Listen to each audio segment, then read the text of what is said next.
네. 그래서 이제 지난 시간에 2015년 사무관 문제를 통해서 유치권에 관한 요건을 살펴봤습니다. 그래서 그 압류의 처분금지효와 유치권의 유치권 취득 시점 간의 선후 관계, 그리고 압류의 처분금지효를 인정하는 부분과 그 점유의 이전이라는 사실관계, 그 사실행위에 불과한 것을 압류의 처분금지효에 저촉되는 것으로 보는 어떤 정책적인 이유에 대해 봤고요. 그러나 그런 것은 가압류 이후에 점유의 이전이 이루어지는 경우에는 해당이 되지 않는다라고 했습니다. 왜냐하면은 가압류 같은 경우에는 가압류 등기만 되어 있는 상황에서는 어떠한 현실적인 매각 절차가 진행이 되는 것이 아니기 때문에 그냥 이제 그 점유의 사실 행위로서의 원칙에 충실하게 그것은 유치권 항변에 이제 하등 어떤 문제가 되지 않는다라는 것을 봤고요. 그다음에 그 점유라는 것은 유치권에게 점유라는 것은 성립 요건이자 존속 요건이다. 따라서 점유를 상실하면 유치권도 소멸을 하고 이제 그랬을 때 204조의 점유 회소의 소를 통해서 점유를 회복한 이후에 그 다음에 유치권으로 대항할 수 있는데 점유 회복이 이루어지기 전까지는 그 전까지는 유치권이 소멸되어 있는 상태이기 때문에 그 전까지는 유치권으로 대항할 수가 없다라는 것이고, 또 참고로 점유 회소이소는 출소 기간이라고 했습니다. 그리고 1년의 그런 어떤 기간 제한이 있고요. 그 다음에 결련성 부분에 있어서 우리 통설 판례는 채권과 목적물의 어떤 결련 관계에 관해서 이원설의 입장이라고 했습니다. 그래서 목적물 자체로부터 채권이 발생했든지 아니면은 목적물의 어떤 반환 청구권과 동일한 사실관계나 법률 관계로부터 발생한 경우를 인정한다고 했는데, 예컨대 건축 그 자재대금 채권과 같은 매매대금 채권은 결련 관계를 인정하지 않는다라고 했고, 입법례적인 차원에서 우리 민법 666조의 수급인의 저당권 설정 청구권과 같이 그런 식으로 어떤 저당 제도를 활용해서 이러한 그 건축자재대금 채권자 같은 경우에를 보호하는 외국의 입법례와는 달리 우리나라는 어떤 그 법 규정상으로 보호하지 않아서 유치권으로 보호할 수는 없겠느냐라는 그런 문제가 있지만은 결련성을 인정할 수가 없다라고 했습니다. 또 그런 판례를 봤고요. 이제 넘기시면 189페이지에 2013년도 법무사 문제입니다. 결국에 유치권과 압류 등기의 우선순위인데 사실은 사실관계가 좀 더 길어졌죠. 좀 더 길어졌을 뿐 앞의 사례와 그 논점은 거의 똑같습니다. 그래서 역시 여기서는 이제 그 날짜, 그러니까 경매 개시 결정 기입 등기의 날짜라든가 저당권이 설정된 날짜, 그 다음에 유치권 취득한 그 시점이 언제냐. 따라서 압류의 효력 발생 이후에 점유를 이전 또는 채권을 취득을 했느냐. 그 다음에 그것이 압류가 아니라 가압류인 경우에는 어떠하느냐. 그리고 역시 그 채권과 목적물의 결련 관계에 있어서의 쟁점들 똑같습니다. 그래서 문제만 이제 길었을 뿐이고요. 그래서 여기에서 이제 좀 중복되지 않는 부분만 보시면, 그래서 그 일자를 가지고 이제 선후 관계를 파악하시는 연습은 실수 없이 하시기 바라고요. 그래서 결국에 여기서도 이제 그 문제 1번 같은 경우 이제 그 자세한 그 사실관계의 분석은 하지 않겠습니다. 그래서 그냥 개념 요소만 살펴보도록 하겠습니다. 그래서 문제 1번에 결국에 그 을이 이제 공사를 했나 보죠. 근데 공사를 완공을 했는데 완공을 한 것이, 그러니까 경매 개시 결정 기입 등기 이후에 점유도 이전받고 완공도 했습니다. 그렇다면은 결국에 압류의 효력으로서 그 점유 처분 금지에 저촉이 되는 그런 사안이겠죠. 따라서 이제 그런 경우에는 유치권으로 대항할 수 없는 그런 사정이고요. 그다음에 작은 문제 2번에 보시면 이 경우에는 이제 2002년 7월 19일 날 경매 개시 결정 기입 등기를 했는데 작은 문제 2번에서는 공사 완공, 즉 그 대금 채권 취득은 2012년 7월 31일 날 있었습니다. 따라서 채권 취득은 압류 후에 발생을 했고, 그런데 점유는요 2012년도 6월 1일 날 이전받았습니다. 따라서 점유 이전은 압류 이전부터 이제 이루어졌는데 채권 취득은 압류 후에 발생을 했다. 그렇다면 여전히 아까 이제 묶어서 본 판례처럼 압류의 처분 금지 후에 저촉이 된다라는 거죠. 따라서 유치권으로 대항할 수가 없다라는 부분이고, 그다음에 작은 문제 3번 같은 경우에 그 세 번째 줄에 가압류를 신청을 했죠. 그래서 2012년도 7월 2일 날 가압류 등기가 맞춰졌는데 점유를 이전받은 것은 가압류 등기 이전입니다. 그런데 아니죠.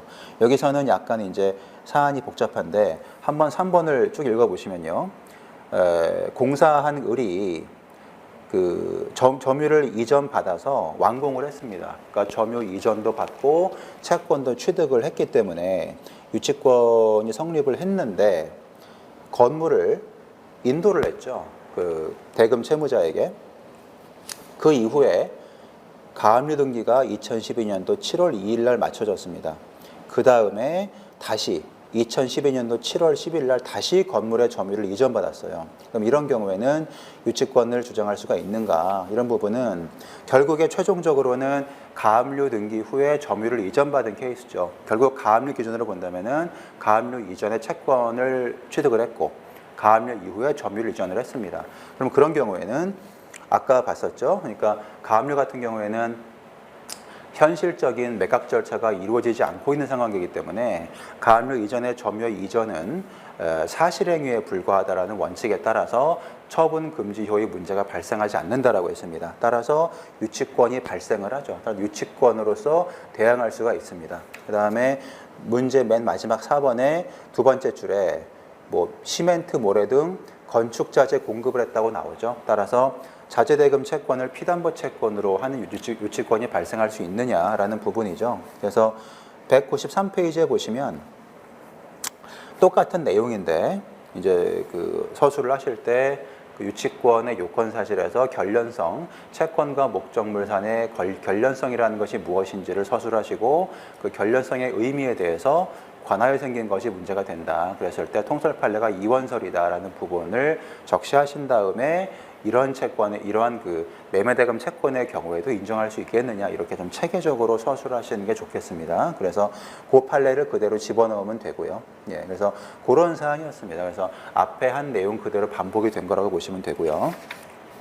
그 다음에 저당권으로 넘어가시겠습니다. 저당권 쪽에서는 그러니까 저당권만에 관한 뭐 단독 문제가 나온 그런 부분이라기보다 어디냐면 페이지가 많이 넘어가죠. 221페이지입니다. 그래서 그때 그 첫 시간인가에 제가 말씀을 드렸던 걸로 기억을 하는데요. 이제 여기에 논술형 문제 있죠. 그러니까 어떤 기본 법리를 이해한다라거나 그 테마에 대한 어떤 최근의 어떤 판례가 어떠한가를 보기 위해서 여러분의 기본서에 이제 표시하는 의미로서 논술형 테마는 다루시면 되고, 논술형 테마는 지금 조금 내용에 대한 정비가 충분히 이루어지지 않았습니다. 그러니까 과거에 그 당시에 출제되었을 때의 그 서술한 그 부분이 거의 그대로 변치 않고 있기 때문에 지금 그대로 여러분들 학습 자료를 그대로 받아들이시기에는 무리가 따르기 때문에요. 논술형 부분은 그냥 제목이랑 목차만 참고를 하시고 여러분 교재를 보시기 바랍니다. 자, 그 다음에 221페이지에 조금 옛날 문제긴 한데 근저당권 부분입니다. 그래서 근저당권에 관한 이제 기본 개념, 예, 특히 이제 그 피담보 채권의 범위 그리고 이자의 문제, 즉 이제 근저당 같은 경우에 특정 채권을 보존하기 위한 근저당권이 가능하느냐, 예, 이제 그런 문제도 시작되는 문제입니다. 한번 뭐 근저당권에 관한 기본적인 그런 사항이니까 한번 보고 넘어가도록 하겠습니다. 자, 갑이 을로부터 금전을 차용을 했습니다.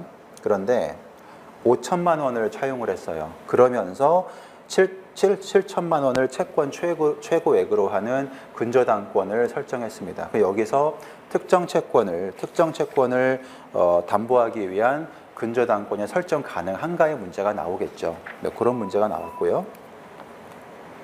네. 자, 그래서 이제 가, 나, 다가 있는데요. 가번을 보시겠습니다. 만약 위토지가 원 소유명의자인 병이 외국으로 이민을 가면서 친구인 갑에게 명의를 신탁해 둔 것이다. 그러니까 명의 신탁 논점이 나왔네요. 그랬을 때 을이 근저당권자 을이 근저당권을 적법하게 취득하느냐. 이 부분은 명의 신탁 약정의 효력에 관한 부동산 실명법 4조 3항의 문제겠죠. 그래서 제3자의 문제가 나올 겁니다. 그래서 자, 적법하게 취득할 수가 있느냐. 그래서 페이지를 넘기시면 222페이지죠. 그래서 뭐 1번 문제점이 굉장히 이제 뭐 좀 서술이 많이 나와 있네요. 근데 뭐 약술하시면 되고요. 그래서 우선 실명법, 부동산 실명법 4조에 관한 이제 부분입니다. 그래서 오히려 문제점은 조금 약술하시고 양자간 명의신탁, 양자간 명의신탁의 기본적인 법리에 관한 서술을 좀 충분하게 해주시는 게 좋을 것 같습니다. 그래서 어떤 명의신탁과 물권 변동은 무효로 하고 그 다음에 4조 3항에 어떤 제3자에게 대항하지 못한다라는 부분을 쓰시면 되고요. 그렇다면은 그 제3자가 무엇이냐? 제3자라는 것은 명의수탁자가 물권자임을 기초로 해서 그와 직접적으로 이해관계를 맺은 자를 말하는 것이죠. 그래서 그 사안의 경우에 이제 을 같은 경우에는 선악 불문하고 부실법 4조 3항에 따라서 저당권을 적법하게 취득을 한다라고 했습니다. 자, 그렇다면은 저당권 취득을 했는데요. 근데 지금 갑이 부동산에 관한 명의수탁자죠. 그렇다면은 명의신탁과 어떤 물권 변동이 모두 이제 무효이기 때문에 갑명의의 등기가 부동산 실명법 4조 2항 본문에 따라서 원인 무효로 말소가 되어야 되는데 지금 그 부동산에 저당권자 을이라는 이해관계가 들어가 있죠. 그래서 지금 소유 신탁자 병은 제3자 을에게 그 등기 무효를 대항할 수가 없죠. 그렇다면은 우리가 이제 부동산 등기법 57조를 보시면 그 등기상 이해관계에 있는 을의 승낙을 얻지 못한다면은 그 등기를 말소할 수가 없기 때문에 승낙을 얻지 못한 한에 있어서는 진정명의 회복을 원인으로 한 소유권 이전 등기를 청구한다면 저당권을 그대로 아는 채 받아올 수가 있겠죠. 이제 그런 것을 좀 봐주시면 될 것 같습니다. 그래서 잠깐만 보시면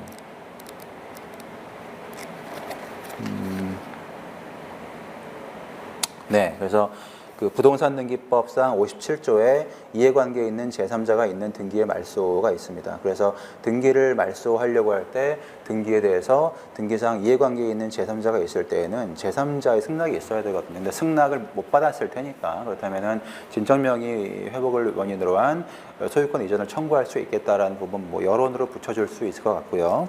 그 다음에 설문 2번 설문 나를 보시면 이제 본격적으로 이제 그 특정 채권 담보를 위한 근저당권이 가능한가의 문제로 넘어갑니다. 자, 갑이 변제기가 2002년도 10월 1일이었습니다. 그때까지는 매월 이자를 지급했어요. 이자가 얼마냐면 5천만 원에 대해서 월 2%입니다. 지급을 하다가 변제기 이후로는 차용 원리금을 지급하지 못하니까 근저당권자가 경매 신청을 해서 집행법원이 을에게 매각대금 1억 원 중에서 7천만 원을 배당을 해줬습니다. 그러니까 채무자 갑이 두 가지 이의를 제기하는데 첫 번째, 이자 500만 원을 이미 변제했다. 이자 500만 원이 뭐냐면 지금 대여금이 5천만 원이죠. 근데 월 2%라고 했으니까 월 100이 이자가 붙는데 5월 1일 날 빌려서 5, 6, 7, 8, 9, 5개월 동안 이자를 지급했다고 했으니 내가 이자 500은 이미 변제를 했다. 따라서 이것을 공제한 6,500만 원만 배당을 해야 된다라는 이의를 제기하거나 아니면 이 근저당권이라는 것은 특정 채무를 담보하기 위한 것이었기 때문에 실질적인 성질이 저당권이다. 그렇기 때문에 1년분의 지연손해금 1,200만 원, 원본 5천만 원을 합한 6,200만 원만을 배당을 해야 된다라고 주장을 했다는 것입니다. 그래서 이 부분은 뭔가요? 그 민법 360조에 저당권의 피담보 채권이 범위 부분이죠. 그래서 360조 단서에 보시면 그러나 지연배상에 대하여는 원본의 이행기일을 경과한 후에 1년분에 한해서만 저당권을 행사할 수 있다라는 조항을 들어서 이렇게 반박을 한 겁니다. 이런 주장의 타당성에 대해 논의하시오라는 부분이기 때문에 뭐 가번은 이제 뭐 간단한 문제지만 나번이 중심적인 문제겠죠. 그다음에 다번 같은 경우에는 이제 법정지상권에 관한 이제 다른 논점인데 어렵지는 않습니다. 그래서 나번이 핵심이 되겠습니다. 그래서 논점의 정리 파트에 문제 나번에 관한 논점의 정리를 바로 아래 보시면 갑의 주장에 대해 검토하기 위해서는 먼저 특정 채권 담보하기 위한 근저당권으로서의 효력이 있느냐 아니면은 단순 저당권이냐. 그렇다면은 그 근저당권이냐 저당권이냐에 따라서 아까 이제 읽어봤던 민법 360조의 어떤 단서의 지연배상 문제에 대해서 어떻게 적용될 것이냐가 판가름 나기 때문에 그 부분이 핵심이라고 할 수 있겠습니다. 그래서 페이지를 넘어가시면 222페이지에 로마자 3번의 문제 나죠. 이것이 이제 보통의 저당권이냐 아니면은 근저당권이냐. 그래서 학설과 판리를 검토해 보자라는 겁니다.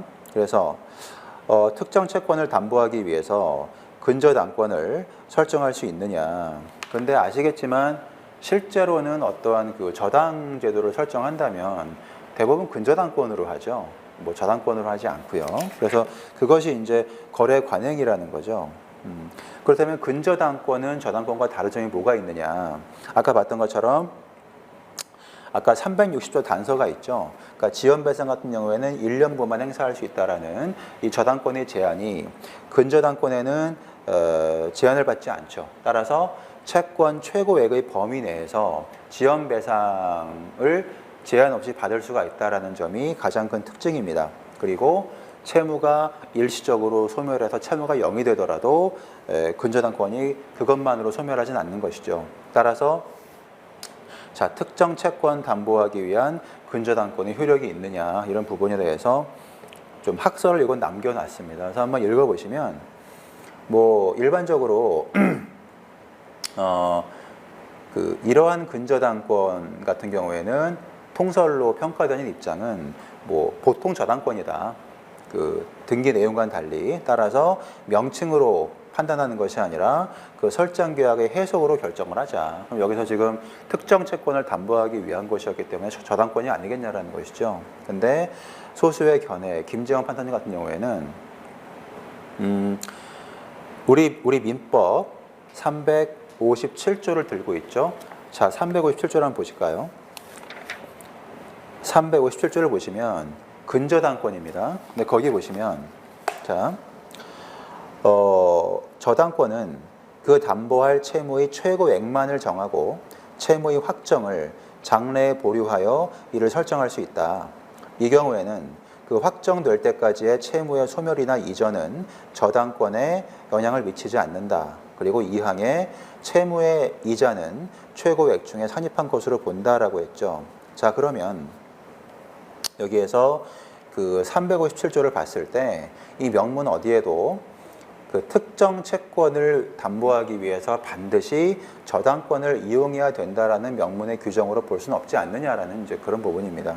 그리고 현실적으로 대부분 근저당권을 설정을 하기 때문에 이거를 굳이 저당권으로 봐가지고 근저당권 말소를 할 필요가 없지 않겠느냐라는 어떤 거래 현실에 대한 고려도 있고요. 자, 근데 판례 같은 경우에는 분명치는 않지만 그 특정 채권을 위한 근저당이 문제된 사안이 있었습니다. 그래서 그것이 이제 이것은 근저당권이다라고 명시적으로 설신을 안 했더라도 근저당권임을 이러한 근저당권 등기가 유효한 것을 전제로 판결을 한 그런 사안이 있다라는 것이죠. 그래서 뭐 그런 것이 이런 특정 채권 담보하기 위한 근저당권이 저당권이냐 근저당권이냐가 명시적으로 쟁점이 되지도 않았고 그런 부분도 그렇게 의식하지 않고 뭐 이렇게 뭐 근저당권으로 효력이 없다라는 판시도 없었다라는 거죠. 그리고 하급심 판결 같은 경우에는 특정 채무를 담보하기 위해서 근저당 설정을 했으면 근저당으로 봐야 된다. 그래서 결국에 이제 근저당권이 유효하다라고 결론이 나야 이제 문제 해결이 되겠죠. 그래서 이제 검토 및 사안에 대해서 357조 1항 다시 문구를 보시면 채무의 확정을 장래에 보류하여라고 이제 되어 있죠. 그다음 거기서도 채무의 확정을 장래에 유보한다라고 되어 있기 때문에 이 문구를 해석을 한다면 특정 채권이라고 하더라도 이자나 지연손해금이 계속 붙으니까 이자나 지연손해금 때문에 채권이 확정되지 않은 이상 특정 채권을 위해서도 근저당권 설정할 수 있다고 볼 수 있는 거 아니냐라는 그 357조 1항을 가지고 조문의 해석론을 전개할 수가 있다는 겁니다. 그리고 결국에 특정 채권 담보를 위한 근저당권도 그 채권 최고액이라는 공시의 기능은 담당하고 있다. 그래서 유효한 걸로 이제 가시는 게 물론 문제를 풀 수 있겠죠. 그래서 자 사안의 경우에 이제 판례는 자 그렇다면은 지금 근저당권으로 이제 유효합니다. 그래서 경매를 신청을 했죠. 을이 토지에 대해 경매를 신청을 했습니다. 그래서 앞부분에 봤었죠. 근저당권자가 경매를 신청했을 때는 그 이제 피담보 채권이 경매 신청 시에 확정이 된다라는 그런 판례 사안이 소멸시효 관련된 사례에서 본 적이 있습니다. 그래서 을의 경매 신청 시에 피담보 채권이 확정됐고요. 그 이후에 발생한 채권은 일반 채권으로 취급이 되겠죠. 그랬을 때 그러면은 지연 손해금이 범위, 즉 지연 이자의 범위에 대해서 아까 봤듯이 근저당권은 360조 단서, 즉 뭐 이행기일 이후에 1년분에 한해서만 보호된다라는 규정이 적용되지 않기 때문에 채권 최고액의 범위 내에서 확정된 피담보 채권 원본에 대한 배당 기일까지의 지연 손해금을 모두 담보한다라고 판시한 판례가 있습니다. 자, 그래서 결국에 지연 배상도 지연 이자니까 결국 이자죠. 근데 아까 357조 2항이 이자는 최고액 중에 산입이 된다라고 했습니다. 이런 조문의 해석을 통해서 결국에 이자라는 이름이 붙는 것은 모두 최고액에 포함할 수 있다. 따라서 그 360조 단서의 지연 배상도 1년에 국한되지 않고 모두 최고액에 이제 포함된다라는 겁니다. 그래서 자, 근데 그렇다면 그걸 기초로 해서 아까 갑의 이의가 타당한가를 보자라는 거죠. 자, 양괄호 5번 갑 주장의 타당성을 보시면 자, 정리하면은 특정 채권을 담보하기 위한 근저당권인데 효력이 있다. 그렇다면은 근저당권이니까 지연 배상은 최고액 범위 내에 전부 다 산입이 되죠. 1년분에 한정되지 않고요. 따라서 여기서 아까 갑의 주장은 뭐였냐면 첫 번째 주장이 일반 저당권에 불과하기 때문에 1년분의 지연 손해금 1,200만 원, 원본 5천만 원, 그래서 6,200만 원만 배당해야 된다. 다시 말하면 지연 배상은 1년분에 한정이 된다라는 일반 저당권임을 전제로 한 갑의 주장은 타당하지 않다라는 겁니다. 그 다음에 또 갑의 주장이 뭐였냐면 그렇지 않으면 1년분의 지연 손해금 1,200 그렇죠. 자, 그 다음에 이제 아까 뭐라고 했냐면 내가 이자 500만 원 이미 변제했으니까 그거를 공제한 6,500만 원만 배당을 해라. 왜 7천을 배당하느냐는 주장에 대해서 다시 224페이지로 넘어가시면 지금 시점이 2004년도 9월 1일이죠. 그러니까 집행법원이 을에게 매각대금 1억 원 중에 7천을 배당한 것이 2004년 9월 1일인데 그 당시의 상황이 어떠냐면은 지금 을의 피담보 채권의 범위를 보자라는 거죠. 자, 지금 2002년도 5, 6, 7, 8, 9까지는 이자를 변제했다고 했습니다. 그러면은 2002년도 10월 1일부터 시작해서 2004년 9월 1일 바로 전인 2004년도 8월 30일까지 그때가 언제냐면은 2년에서 1개월을 빼는 거죠. 그러면은 23개월분의 이자가 들어갑니다. 그러면은 5천만 원에 월 2%였으니까 100만 원인데 23개월이니까 2,300만 원 플러스 원금 5천이죠. 그러면 지금 7,300만 원이 피담보 채권의 범위가 되는 거거든요. 근데 거기서 집행법원이 채권 최고액의 범위 내에서 지금 채권 최고액이 7천이었잖아요. 따라서 7천을 배당한 건 정당하다는 거죠. 따라서 갑의 주장은 타당하지 않다. 그렇게 이제 계산도 약간 들어간 그런 문제입니다.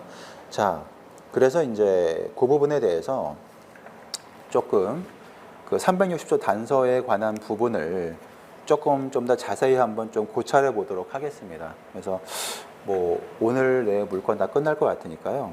그래서 우리가 이제 이 부분은 아까 360조 같은 경우에는 이제 저당권의 어떤 그 효력이 미치는 범위가 어디까지냐라는 부분에서 피담보 채권의 범위를 이제 살펴보는 거에 해당합니다. 그래서 피담보 채권의 범위가 얼만큼이냐라고 했을 때 우리가 이제 아까 우리가 유치권을 봤었죠. 근데 유치권, 질권, 저당권이 있는데 질권과 저당권이 그 피담보 채권에 이제 담보되는 그 범위가 약간 다르죠. 그래서 저당권으로 담보되는 채권의 범위가 질권보다는 좀 좁습니다.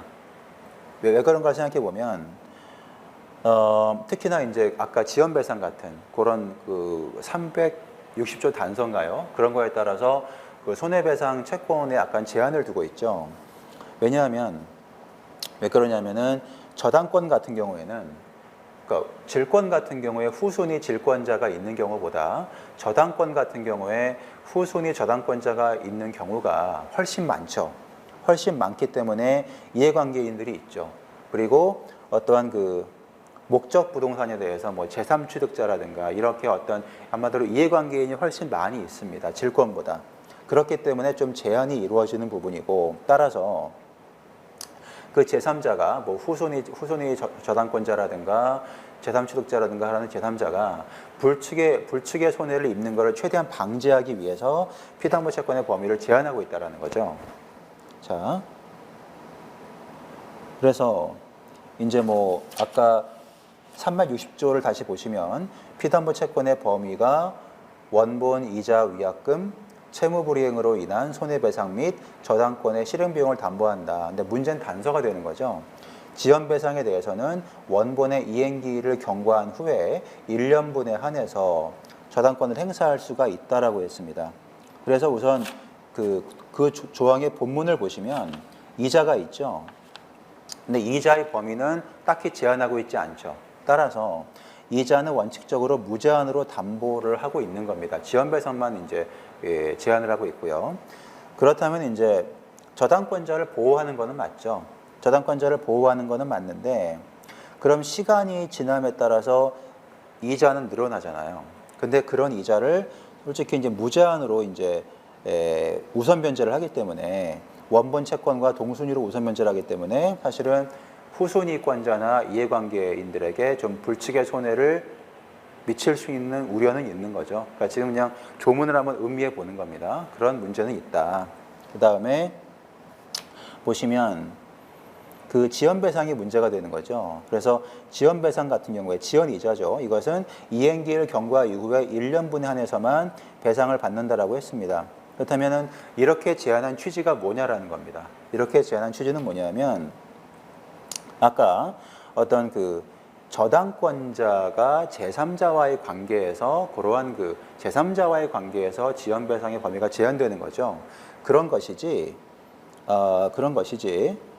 그 요 단서 규정을 가지고요 채무자나 저당권 설정자가 대항할 수 있다라는 건 아닙니다. 그것은 제3자와의 관계에서의 어떤 제한일 뿐이고 이 조항을 가지고 채무자나 저당권 설정자가 저당권자에게 대항할 수는 없는 겁니다.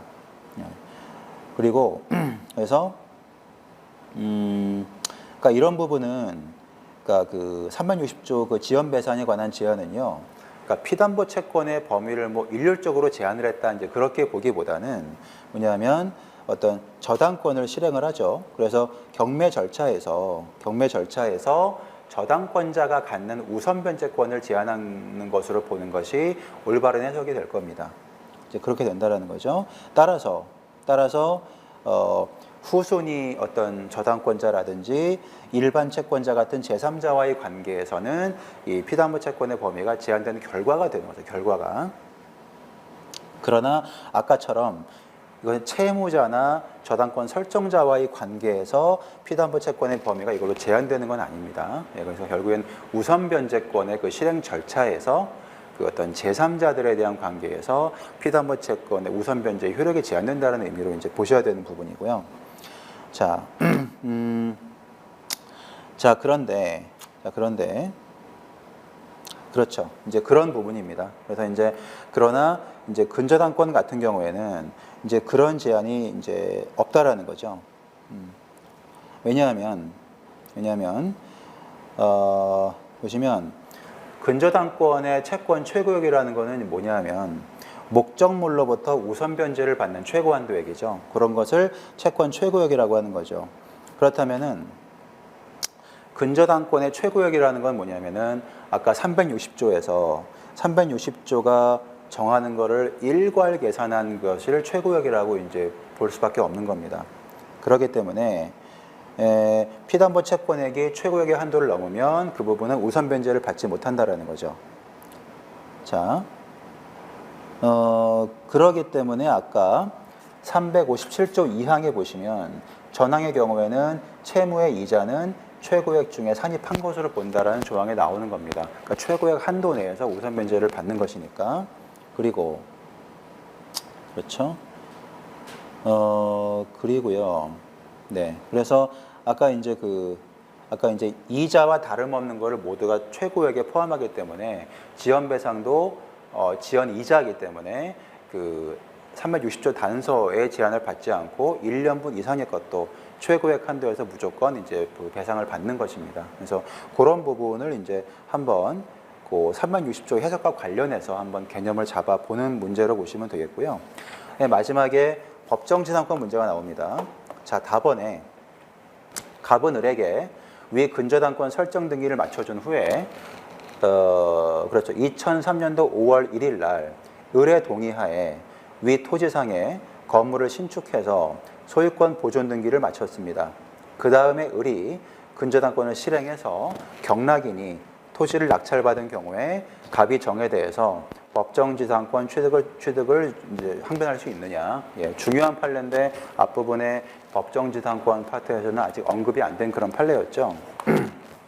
자, 그렇다면은 자, 결국에 그 저당권, 그 법정지상권 같은 경우에는 그 저당권 설정 당시에 건물이 존재해야 되고 그리고 건물과 토지가 동일인 소유한다고 했습니다. 그런데 여기서는 어떻습니까?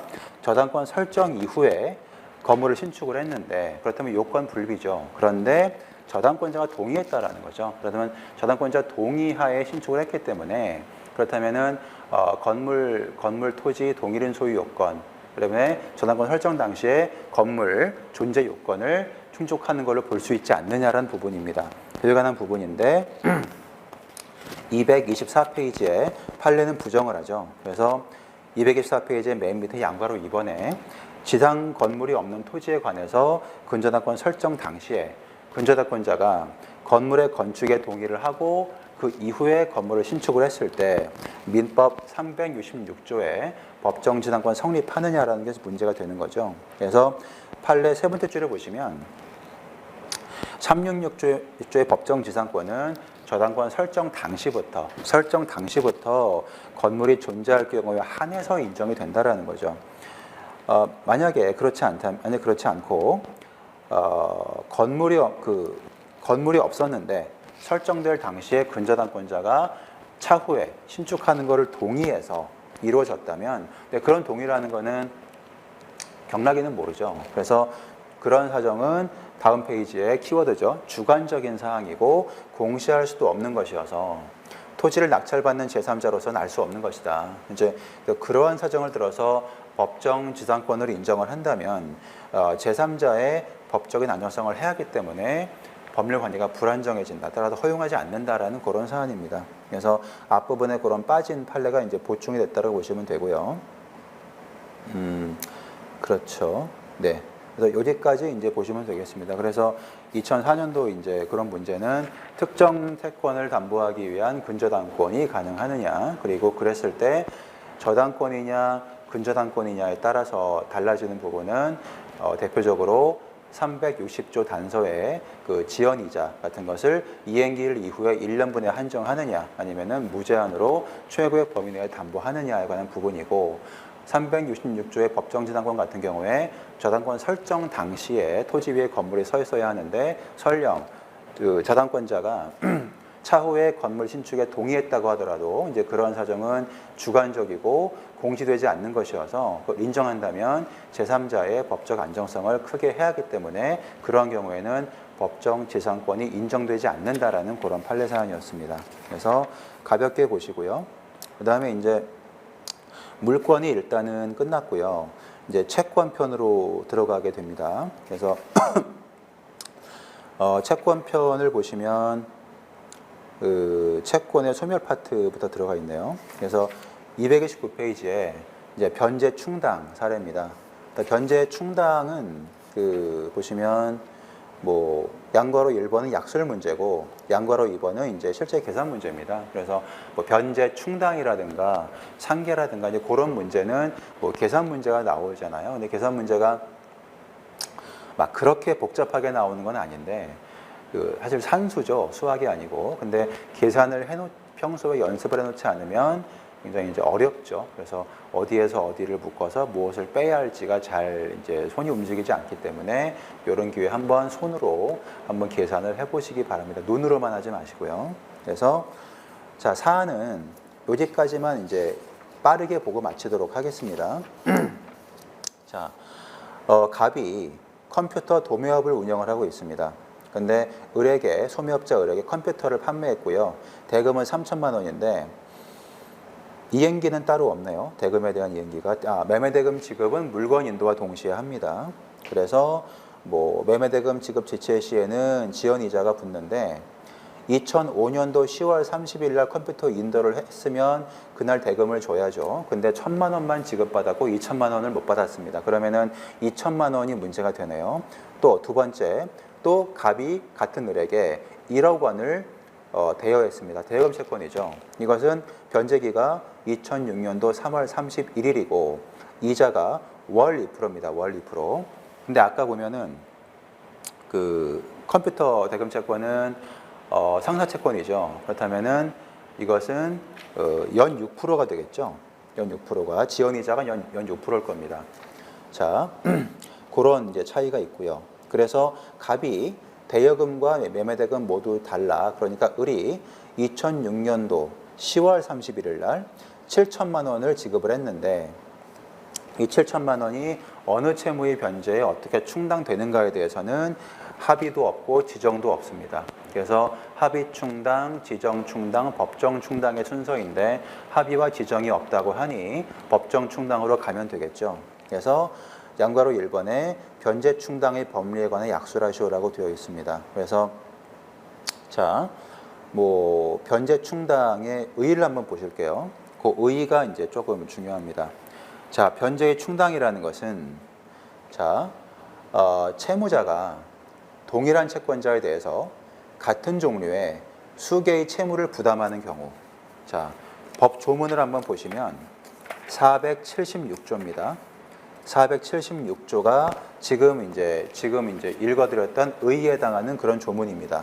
그래서 예컨대 이런 거죠. 뭐 수개의 금전 채무가 있는 겁니다. 이제 그런 경우라든가 또는 두 번째 줄에 한 개의 채무의 변제로서 수개의 급부를 하여야 된다.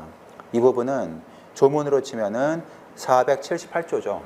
478조의 부족 변제의 충당, 한 개의 채무에 수개의 급여를 요할 경우에 이를테면은 수개월간의 차임이라고 할까요? 이제 그런 거라고 볼 수 있겠고, 그 다음에 혹은 채무자가 한 개 또는 수개의 채무에 관해서 원본 외에 이자나 비용을 지급하여야 할 경우에 변제로서 제공한 급부가 그 채무의 전부를 소멸케 하는데 부족할 경우에 이 부분은 479조죠.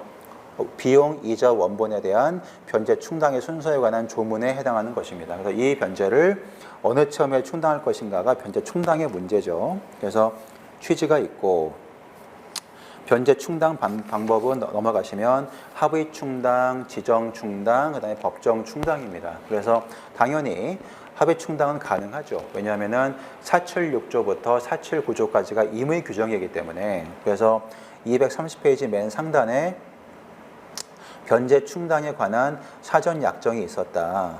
사전 약정은 원래 채권자가 충당을 하는 거였어요. 근데 지금 채무자가 그 약정과 달리 지정 충당을 했습니다. 그렇더라도 채권자가 명시적, 묵시적으로 동의를 하지 않는 한 효력이 없다라는 거죠. 합의가 우선이니까. 그런 부분이고요. 그다음에 지정충당. 그래서 지정충당은 476조, 476조에 관한 해석 문제겠죠. 476조 1항 보시면은 우선은 변제자가 충당을 할 수 있습니다. 그 다음에 변제자가 충당을 하지 않으면 변제 수령자가 충당을 할 수 있죠. 그러나 변제 수령자의 충당에 대해서 변제자가 즉시 이의를 제기하면은 법정 충당으로 넘어간다라는 거죠. 이제 그 부분을 조문을 분설해 놓은 겁니다. 그래서 이제 1차 지정권자로 변제자를 먼저 이제 정한 것은 아무래도 이해관계가 가장 많은 것이 변제자이기 때문이겠죠. 자, 그렇습니다. 그래서 그 다음에 양괄호 3번에 지정충당에 대한 제한이 있죠. 그것은 479조. 그래서 비용, 이자, 원본에 대한 변제 충당 순서는 B2원이다라는 거죠. 자, 그렇다면은 거기 양괄호 3번 세 번째 줄을 보시면요. 따라서 이와 다른 순서에 의한 일방적 지정은 그 효력이 없다고 했습니다. 그러면은 아까 476조에서 479조까지가 임의규정이라고 했는데 임의규정이니까 임의규정과 다르게 할 수 있잖아요. 그러나 그 지정충당 그렇죠. 그러니까 임의규정이긴 임의규정이지만 그렇다고 해서 반드시 지정충당이 동조에 우선해야 하는 것은 아니라는 겁니다. 그래서 지정충당에 대한 제한 규정으로 보는 것이 판례 입장이기 때문에 반드시 B2원으로 해야 되는 것이죠. 그렇고요. 그 다음에 그렇지 못할 경우에 이제 합의 지정이 없을 때 또는 지정을 했지만 변제자가 이의를 했을 때는 법정 충당으로 넘어가는데 231페이지에 보시면 이제 479조 1호부터 4호까지이죠. 그래서 1호 같은 경우에는 이행기가 도래한 것과 도래하지 않은 것이 있다면 이행기 도래한 채무의 변제 충당을 하고 양괄호 2번에 전부의 이행기가 도래하였거나 도래하지 않은 때에는 채무자에게 변제 이익이 많은 채무의 변제에 충당한다는 2호에 관해서 그런 변제 이익이 뭐가 더 많느냐라는 것을 이제 우리가 정리를 해야겠죠. 그래서 자, 무이자 채무보다 이자부 채무가 변제 이익이 많고 저이율보다 고이율이 무담보 채무보다는 담보부 채무가 연대 채무보다는 단순 채무가 변제 이익이 많다라는 겁니다. 그리고 또 판례는 동그라미 2번에 변제자가 주채무자인 경우에 자, 변제자가 주채무자네요. 그렇다면 그 채무에 보증인이 있느냐 보증인이 없느냐 사이에서는 변제 이익이 차이가 없다라는 거죠. 왜냐하면 주채무자는 보증인에게 어차피 구상권이 없잖아요. 그러니까 그런 경우에 주채무자가 변제자인 경우에는 보증인이 있고 없고는 차이가 없다라는 부분이고요. 동그라미 3번 변제자가 보증인이다. 예. 그러니까 변제자가 보증인인 경우랑 변제자가 주채무자인 경우랑 뭐가 변제 이익이 많느냐? 변제자가 부담하는 보증 채무는 변제자 자신의 채무보다 변제 이익이 적다라는 거죠. 왜냐하면은 보증인은 주채무자한테 구상하면 되니까. 그리고 양괄호 3번의 3호. 변제 이익이 같으면 이행기가 먼저 도래한 채무나 먼저 도래할 채무. 즉 변제 이익이 같으면 선이행기 쪽으로 간다라는 것이고요. 양괄호 4번에 이런 모든 것들이 같다면은 비례적으로 충당을 한다라는 것입니다. 그래서 이제 계산 문제가 나오죠. 계산 문제를 보시면 자, 그래서 7천만 원이 각 채권에 어떻게 충당이 되고 결과가 어떠냐를 한번 보시면 차근차근히 보시죠. 해설을 보시면 자, 지금 갑이 을한테 변제기가 2005년 10월 31일인 2천만 원의 물품 대금 채권이 있습니다. 왜냐하면은 그 물건 인도와 동시에 대금을 지급받기로 했기 때문에 물건을 인도한 2005년도 10월 31일이 물품 대금 채권의 변제기고요. 그 다음에 대금 채권은 2006년도 3월 31일이죠. 그리고 이자가 월 2%고 1억 원입니다. 자, 이랬을 때 을이 2006년도 10월 31일 날 7천만 원을 변제를 했는데 충분하지가 않기 때문에 변제 충당으로 해결을 해야 되는데 법정 충당으로 간다고 했었죠. 그렇다면 법정 충당 동그라미 1번에 우선 479조에 따라서 B2원 순서라고 했습니다. 근데 뭐 비용은 뭐 특별하게 없었고요. 그렇다면은 이제 그 다음에 이자를 따져야 되는데 지금 때가 2006년 10월 31일이면 두 개의 채권, 물품대금 채권과 대여금 채권의 변제지가 모두 도래했죠. 그렇다면은 변제지가 모두 도래했기 때문에 2호에 따라서 변제 이익이 많은 것보다 충당을 해야겠네요. 그렇다면은 변제 이익이 뭐가 맞느냐? 아까 말씀드렸듯이 갑의 을에 대한 물품대금 채권은 상행위 채권이죠. 그렇다면은 지연이자가 연 6%입니다. 근데 아까 대여금 채권 같은 경우에는 월 2%로 되어 있었죠. 근데 그 약정이율이죠. 약정이율입니다. 그러면은 지연이자는 월 몇 프로냐? 그렇다면은 약정이율은 지연이율과 똑같으냐라는 부분이 있는데 이제 판례는 그런 입장이죠. 이자부 소비 대차를 할 때 변제기 후에 지연손해금을 약정 안 했을 경우에는 당초 약정이자를 그대로 지연손해금의 이자로 이제 본다라는 그런 판례의 내용이 있습니다. 그래서 지연이자도 월 2%로 보면은 이제 충분하겠죠. 네, 그렇습니다. 그래서 그런 걸 당사자의 의사로 본다라는 겁니다. 따라서 그러면은 대여금 채권은 지연이자 월 2%. 그러면은 연 6%랑 월 2%랑 뭐가 더 변제이익이 많느냐. 따라서 대여금 채무가 더 고이자율이죠. 따라서 대여금 채무가 더 변제이익이 많겠습니다. 자, 그렇다면 그렇게 됐고요. 그렇다면은 우선은 B2원이니까 이자에 먼저 충당을 해야겠죠. 그러면 이자를 한번 계산을 해보겠습니다. 물품대금 채무가 2천만 원이에요. 2천만 원인데 2005년도 10월 31일부터 2006년도 10월 31일까지의 지연이자를 계산해 보시면 얼마인가요? 이게 연 6%라고 했으니까 딱 1년이죠. 그럼 2천만 원에 대한 연 6%는 120만 원이 되겠네요. 120만 원이고 대여금 채무 1억 원에 대해서 2006년도 3월 31일부터 2006년도 10월 31일까지의 지연이자는 얼마입니까? 1억 원의 월 2%는 200만 원인데 200 곱하기 7이니까 1,400만 원이죠. 따라서 동그라미 4번에 어떤 7천만 원 중에서 지연이자 총액인 1,520만 원에 먼저 충당이 되고 남은 금액이 5,480만 원이죠. 그럼 이것은 그 원금에 충당이 되는데 물품대금 원금에 충당이 됩니까? 대여금 원금에 충당이 됩니까? 아까 이자율을 보니까 대여금 채무가 더 변제액이 많다고 했기 때문에 5,480은 대여금 원금에 충당이 되는 거죠. 근데 아까 대여금 원금이 1억이었죠. 그러면은 1억에서 5,480을 이제 집어넣으면 남은 대여금 원금이 4,520이 될 겁니다. 따라서 맨 마지막 단락에 갑은 을에 대해서 물품대금에 대해서는 물품대금 원금은 전혀 이제 깎이지 않았죠. 따라서 그럼 2천만 원 및 2006년 10월 31일 다음 날인 2006년도 11월 1일부터 다 갚는 날까지 연 6%의 비율에 대한 금원을 청구할 수 있고 대여금에 대해서는 4,520만 원 원금 플러스 이에 대한 2006년 11월 1일부터 다 갚는 날까지 얼마죠? 월 2%의 비율에 의한 금원을 청구할 수 있다라고 계산을 하면 되겠습니다. 그래서 변제 충당은 그 변제 이익에 대한 판단 그리고 이제 계산 연습이 중요하다고 이제 볼 수 있겠습니다. 그래서 일단은 물권 파트는 다 끝냈고 채권 파트로 넘어왔습니다. 그래서 채권 파트는 아마 물권 쪽보다는 좀 더 빠르게 나갈 수가 있을 테니까요. 이제 그 지금 절반 정도 지났지만은 뭐 이제 부족하면은 뭐 한 타임 정도 더 들어갈지는 모르겠지만 아마 진도는 다 나갈 수 있을 것 같습니다. 그래서 일단은 채권편 막 들어오면서 강의를 마치고 다음번부터는 232페이지 2012년도 법무사 문제 소멸시효 채권 양도 변제 충당에 관한 사례부터 보도록 하겠습니다. 감사합니다.